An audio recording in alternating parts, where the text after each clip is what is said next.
All right. Okay. So James is having chili sweetened with apple juice again. From Yeah, it's the Vermont only trees. chili I'll be experiencing. No, 'cause it's very warm for out there. January. It's amazing. Yeah, rain here in January. Rain and no prediction for snow. So. But not currently. No, currently we're that's all why we're out here. Yes. So But rain tomorrow maybe. mhm. 30%. Very chance. windy last night. Yeah, that's Yeah. usually what happens. When you Blew get in this a big lovely bad weather. wind, then you get a little bit of a system moving in. So. Yeah, knocked over a bunch of stuff on my deck. Uh, yeah. I can see that. So the chair got knocked over again. Yeah. Or- And all that stuff up there, I Yeah. had to... When I was coming out. out last night, I noticed there was a plant down, but I didn't know where it went. Mhm. It was down. Yeah, good deal. Yesterday there was such a big wind. I think a tree on the boulevard got blown down. There was a chipping crew out. Oh, that was before the wind, electrical. though. You mean the one in front of the apartment building? Mhm. That It was, would've they got- cut it down. I think it was okay. I don't think it know. had been damaged or something like that. There Whatever. had been some Don't wind know. before, Yeah. but yeah. Anyway, Interwoven, this was a very homemade sort of movie, and it was so bad. Oh, The acting was is it good or terrible. bad? Because It said it's it's- inspired by true stories, blah, blah, blah, blah, blah, blah. And honestly, it started out well with a nice bridge, but yeah.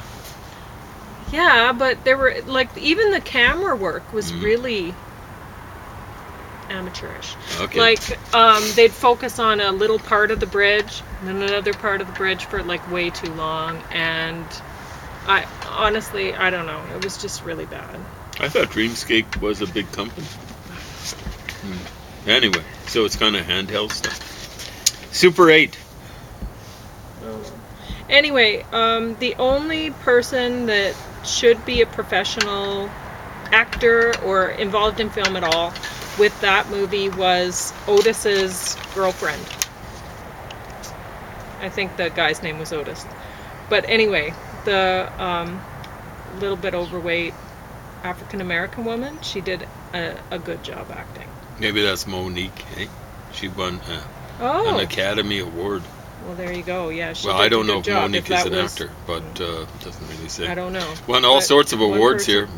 Man, It was oh, man. not worth it. It doesn't win terrible. the Pauline Seal of No. Approval. There you go. Not worth watching. Yeah. Like, not even worth putting on while you're cleaning. Really No. bad. So anyway, understanding The Secrets of Human Perception by Peter M. Vishton. It's a great course. And this is the third time I'm going through. The third time. Yes, because it's That's very impressive. good. And it's a must-see for anybody, I think. But especially if you're doing any sort of art, so film, or any kind of visual art, for sure. But other arts too. And Music probably too, right? yeah, Because we'll they get talk into about it. sound. It's Yeah. awesome. So really, before you start doing things like that, you should have an understanding of what's going on, and then your art can soar past. Anyway, And the other thing is, as you're doing art, you should be reviewing stuff like this. I figure for sure. it's like drivers refreshing their professional drivers refreshing their defensive driving skills and stuff like that. Whatever. So, anyway, I will discuss some of my notes that I made.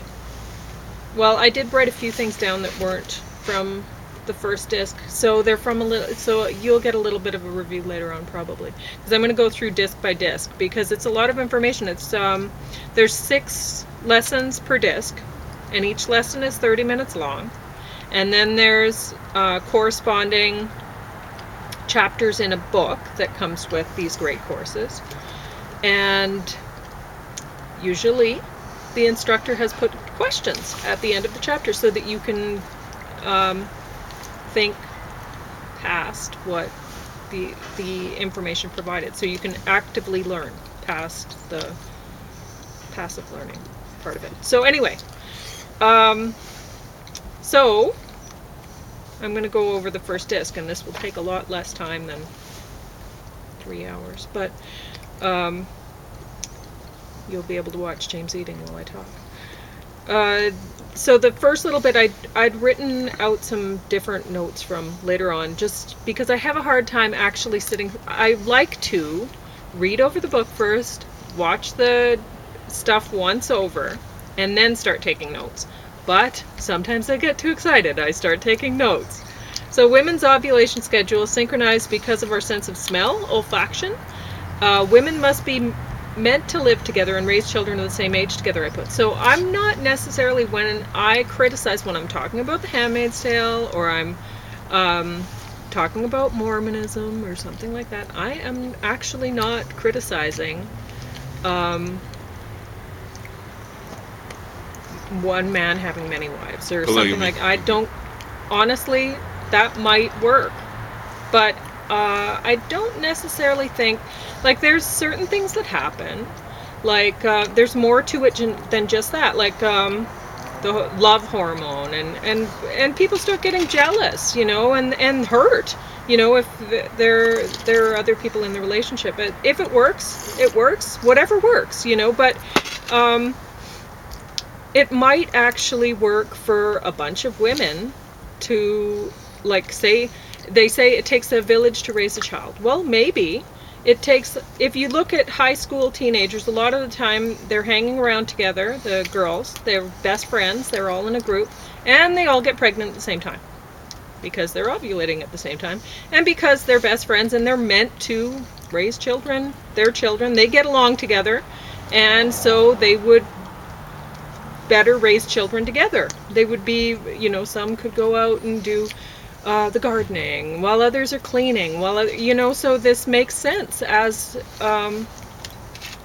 humans, they cluster. You go to a parking lot, you park way off in the middle of nowhere, you come back to the car, and somehow there's like 3 people parked beside you, and you're like, what? Yeah. I'm in the middle of nowhere, and they needed to park beside me. Why, right? I do that so people don't door us. Yeah. So I feel safe getting in and out of the car, because people do strange things in parking lots. But some of this might explain some of that kind of behavior, right? It's just, it's hardwired in us. We're not conscious of it. It's just there. And so anyway, it might be best, say, for like with men, maybe they were off going into battle, doing hunting, whatever, going off, and you wouldn't see them. Maybe you wouldn't see them for a month, whatever, a year, who knows? And that's the way it was the sailors, right? Sure. And guys cluster too, you know, they cluster into gangs, or so maybe sports guys teams. are meant to hang together, women are meant to hang together, but not necessarily men and women living together as partners. It might be a fairly recent phenomenon. It might not be hardwired in our brains for us to do that, if you think about it. So I don't think when we were hunters and gatherers, and we all were, that we used to hang around in nuclear families. You'd be dead as a doornail. Sure. If a tree falls in the forest, it will cause air to vibrate, but if no one's around to hear it, it will not make a sound, he says. Sound is all in our head. Our outer ear, pinna shape, allows us to detect where sound is coming from. Sound reaches our ears at different times. Writing provides means for time travel from one person's mind to another's, from past to future. Speech used to only transfer ideas between mind within a close range at one time. Telephone increased the range. Video and internet really has made writing obsolete, if you think about it. These things have also made the need for close proximity between people unnecessary. Now, we're talking about writing like this because actual text is huge. People text like crazy. I know, but if you think about it, they don't need to anymore. Now everybody could video Skype. The videos could travel through time. So this video, somebody might watch it 200 years from now if the technology is transferred. Enjoy. Which, no, I don't think anyone will. I don't think anyone will watch this video at all, but it's possible, right? And that's just what I'm saying here. But I'll talk about that later on too. Most patients without pain die before the age of 20. So if you don't have a sense of pain, boy, that's not a good one to lack, really. Pain's good.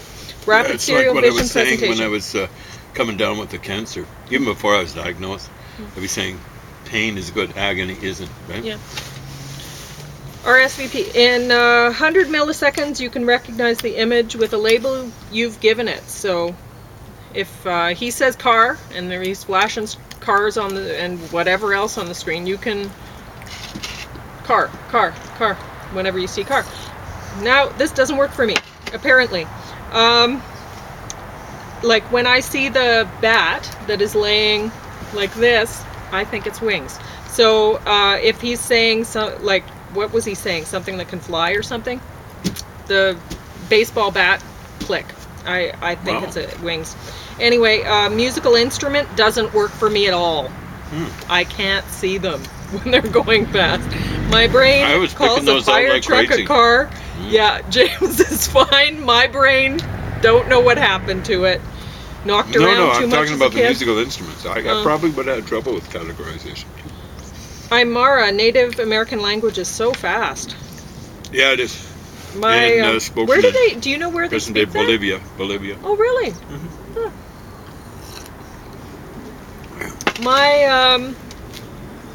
Huh. X.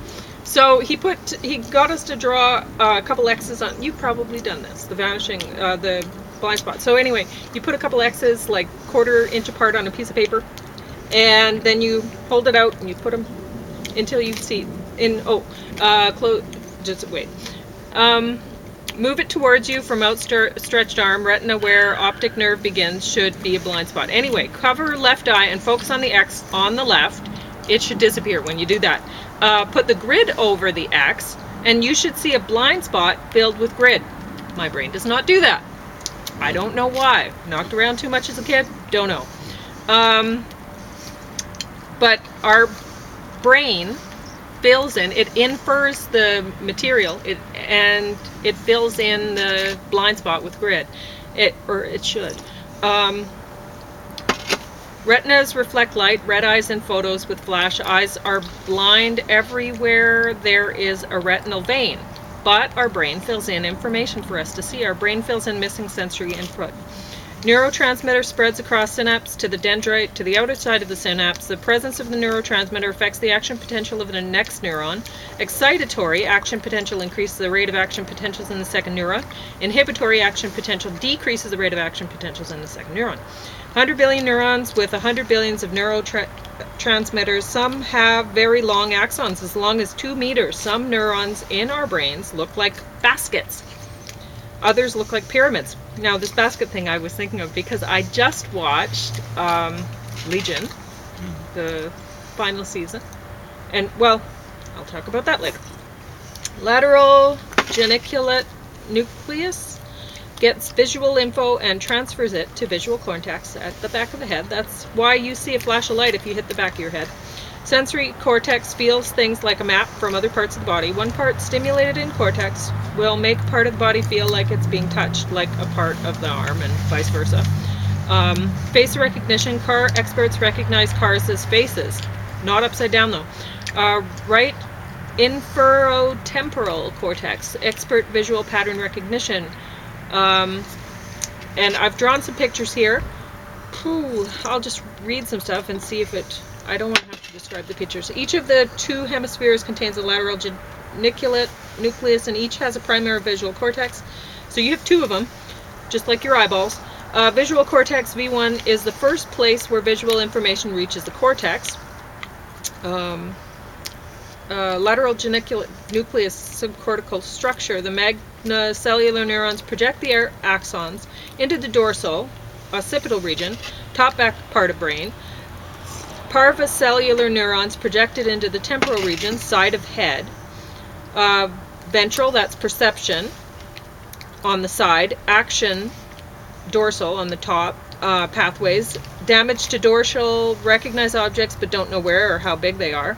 And damage to ventral, objects cannot be recognized. So, if you draw 2 vertical lines, or 2 lines, one vertical, one horizontal, so you put the horizontal and then you put the vertical in the middle, and you take a ruler and you measure it out, same length, the vertical line looks longer, 20% longer apparently, than the horizontal, and it does. When I drew it out on my page, I knew that it was going to be looking longer, right? I was conscious of it.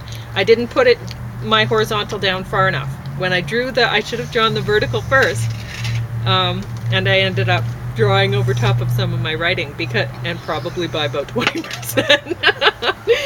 So, the Ames room, depth of room and height are different. Our brain makes inferences. Rectangular room, tiles are rectangular. In Ames room, they aren't rectangles. The room's made up of trapezoids. So the viewing hole is very small to hold the illusion. If you were able to move your head and view the room at the same time, then the viewing area would be perceived as trapezoids. So the illusion would not work. And apparently this is almost instantaneous. So the hole has to be small. Motion info is most salient. Our brain just jumping now, relies on motion most. Now I wrote down another thing, also because of Legion.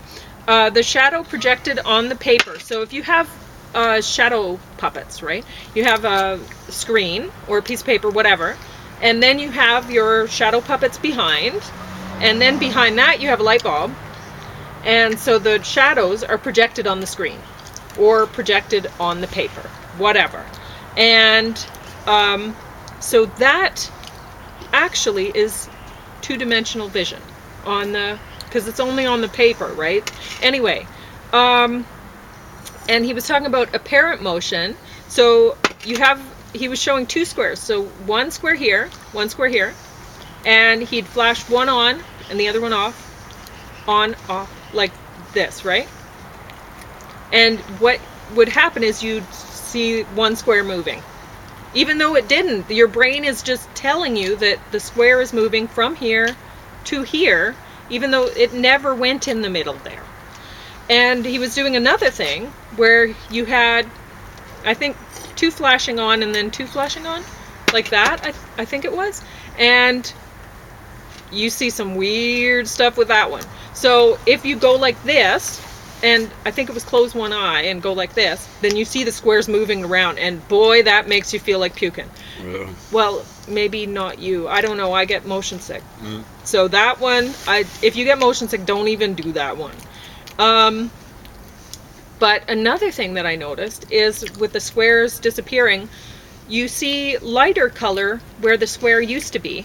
The black square removed, then it's a lighter blue in the background than and I don't know why that is. He didn't talk about that. We adjust.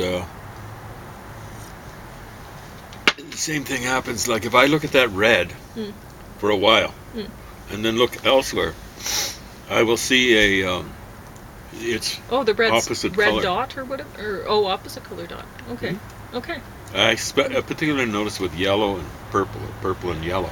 Okay. So the eye kind of gets attuned to something, and it just kicks back a little. Receiving it. You didn't drink your juice. Okay.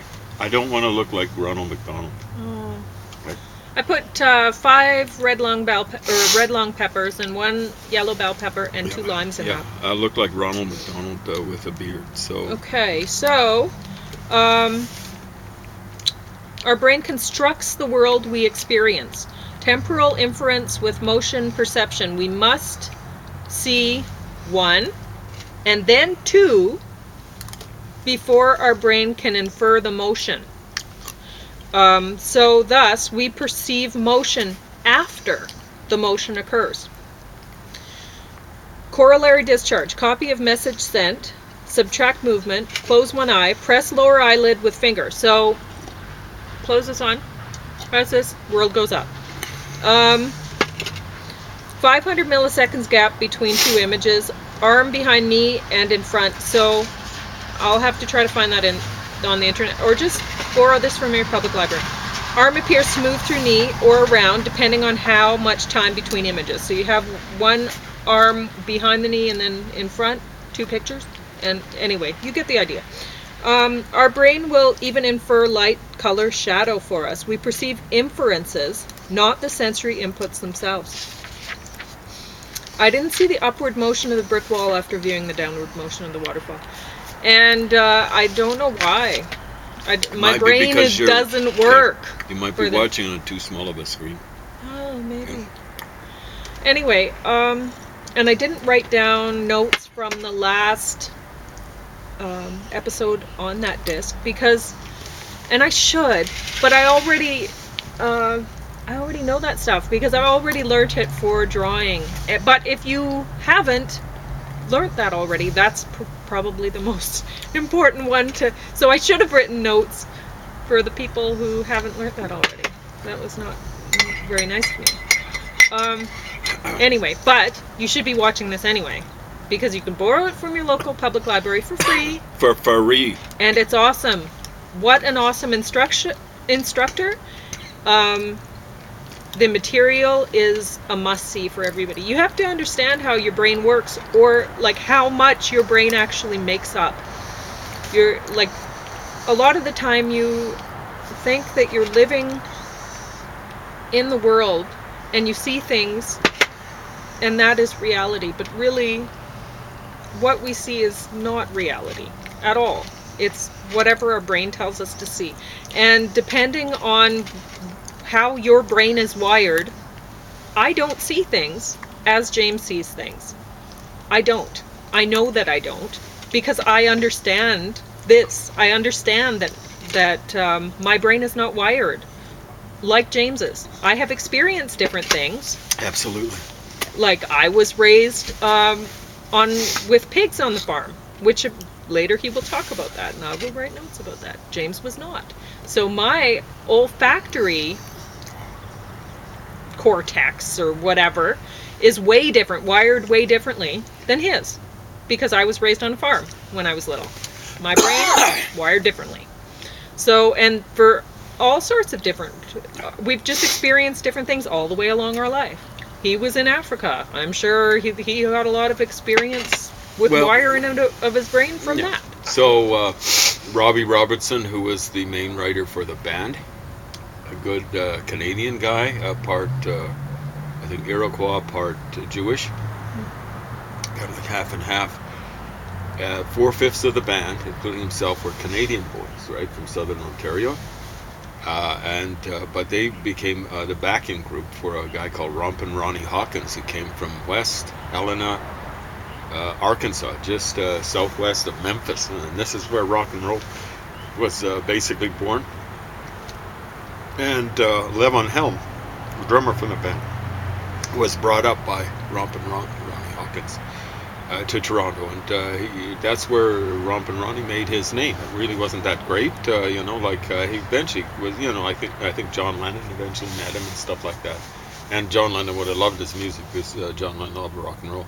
But Robbie Robertson, he said the first time he hit the South, it hit him. It was the smell. And that's not even the tropics. I was barely in the tropics. The whole experience, the light, you've seen light from the tropics on beaches and stuff like that. Oceans look different. The light seems almost like honey or something like that. Light up here seems very cold and blue, almost like electric. Yes, you're right. And it seems yellow, and it's, It's a lot warmer, right? Mm-hmm. It's just the sun is coming down, just beating straight down on you if you're at the equator it's different times of year, but I guess at the equator it would be during on the equinox. Would it be something like that? At any rate, it's a different sort of experience, and I've experienced that, right? Maybe that's why you were drawn to my golden skin. Partly, it's quite possible. Your African baby neurons. It could be. Were attracted to the yellow. Yeah. I think it'd just be, some people might not find it attractive. People are funny. Yeah. That way, they find all sorts of things attractive. And not so attractive. So, it's good that there's variety in life. Is all I got to say. I think there are too many people out there, they like what they're expected to like. Like everyone looks for blondes, right? And I don't know whether that's good or bad for blondes, because it's just everyone's looking for blondes. Is everyone? I'm exaggerating, but that's what people are conditioned to by Hollywood and all that sort of stuff, right? And like if it's attractive guys getting attracted, it's probably great. But but people don't like men to be blonde. They like women to be blonde. Not really. Although, you know, there are exceptions, like Paul Newman was blonde. Yeah. And he was considered the sexiest guy of his era.